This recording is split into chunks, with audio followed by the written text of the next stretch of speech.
নমস্কার বন্ধুরা, সম্পাস ভ্যারাইটি ব্লগে আপনাদের সবাইকে স্বাগত। তাহলে চলুন আজ ভিডিওটি এখান থেকে শুরু করছি। আর আজ আমি অন্য রকম একটি রেসিপি আপনাদের সামনে তুলে ধরব। চলুন শুরু করছি।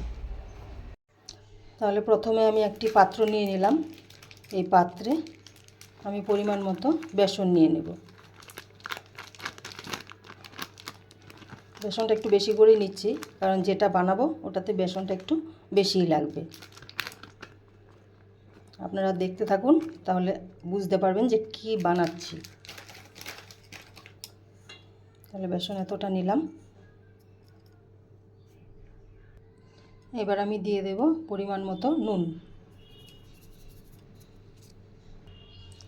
এবার আমি দেব 1 চামচ শুকনো লঙ্কার গুঁড়ো। এবার আমি দেব সামান্য হলুদ গুঁড়ো। হলুদ গুঁড়োটা না দিলেও চলে, আমি সামান্য দিচ্ছি।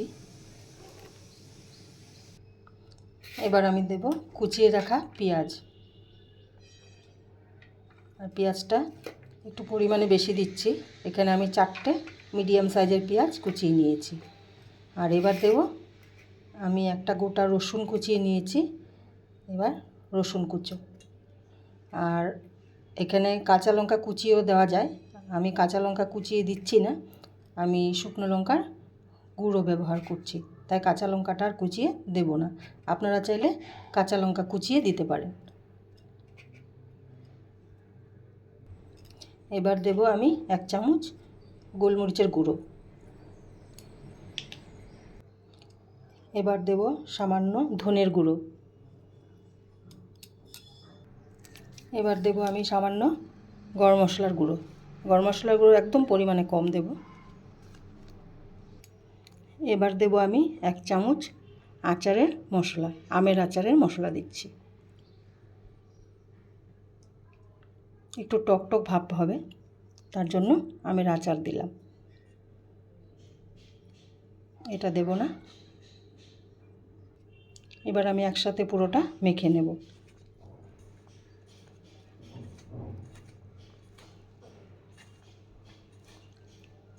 এটা মিশিয়ে নিয়ে তারপর আমি জল দেব। এখানে জল দিয়ে আবার ভালো করে মেখে নেব।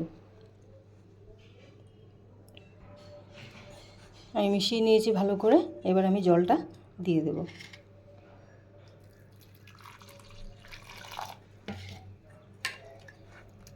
আর জলটা একদম পরিমাণ মতো দিতে হবে, যাতে একদম নরম হয়ে না যায়, একটু ঘনত্ব ভাবটা থাকে।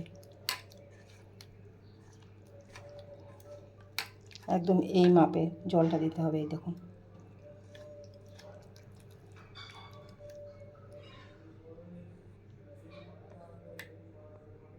এবার আমি এই জায়গাটা পরিষ্কার করে ধুয়ে নিই, কারণ আমার বড় জায়গা লাগবে।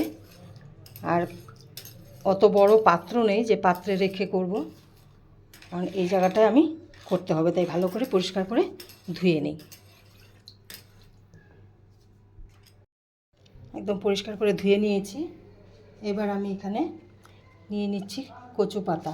আর এই কচু পাতাগুলো আমি ধুয়ে পরিষ্কার করে রেখেছি, জল ঝরিয়ে রেখেছিলাম। পাতাটা আমি উল্টো দিক করে নিয়েছি। আর এই পাতার পেছনটা আমি রুটি বেলনা নিয়ে ভালো করে একদম চেপে চেপে এটা নরম করে নেব। সব কটা পাতা ঠিক আমি এইভাবে করে নেব। সব কটা পাতা আমি এইভাবে ঘষে নিয়েছি। এবার আমি একটা একটা করে পাতাগুলো নেব।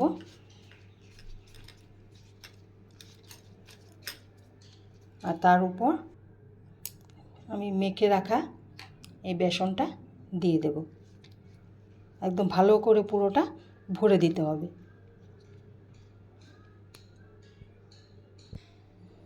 এই দেখুন পুরোটা আমি ভরে দিয়েছি। আর বেশি মোটা করে দিলে হবে না, পাতলা করে দিতে হবে, তাই আমি এটা পাতলা করে দিয়েছি। এবার এটার উপর আমি আরেকটা পাতা দিয়ে দেব।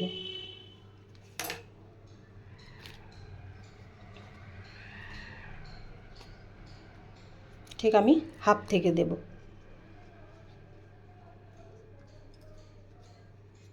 এই হাফ থেকে দিলাম, এতটা ছেড়ে দিলাম। এবার এটার উপর ঠিক একইভাবে আমি আবার এগুলো দিয়ে নেব। আরেকটা পাতা এটাও করে নিয়েছি। এবার আমি আরেকটা পাতা দেব, মোট 3টে পাতা। এই জন্য বলেছিলাম জায়গাটা বেশি লাগবে, কোনো পাত্রে ধরবে না, তাই আমি এখানে করে নিয়েছি। এবার এটার উপরও সেম প্রসেসে আবার করে নেব। এদিকে আমি তেল গরম বসিয়ে দিয়েছি, আর এবার আমি এটাকে একটা রোল বানিয়ে নেব। এবার এটাকে আমি একটা রোল করে নেব। কি বানাচ্ছো? দেখো, একটা নতুন জিনিস বানাচ্ছি। গন্ধটা তো ভালোই বেরিয়েছে। গন্ধটা হেভি বেরিয়েছে না? চিকেন এটা- প্যাটিসের ভেতরে যেটা থাকে ওরকম গন্ধ বেরিয়েছে। এটা বানানোর আগেই কি দিয়েছো? খাই খাই মনে হচ্ছে না? কি গরম গো মা। এই রোলটা কমপ্লিট। এবার এটাকে আমি পিস পিস করে নেব। তেল গরম হয়ে গেছে, আর এগুলো আমি পিস পিস করে কেটে নিয়েছি। এবার একটা একটা করে তেলে ছেড়ে দেবো।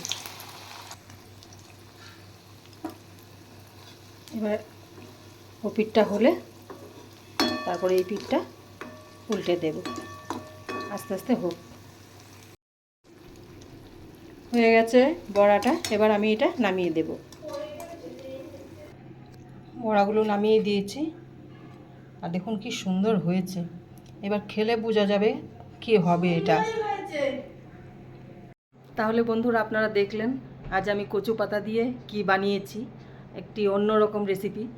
আর এই রেসিপিটা আমি আগে অন্য একজনের বাড়িতে খেয়েছিলাম, আর জিজ্ঞাসা করেছিলাম কিভাবে বানাতে হয়, ঠিক আমি ওই প্রসেসেই বানিয়েছি।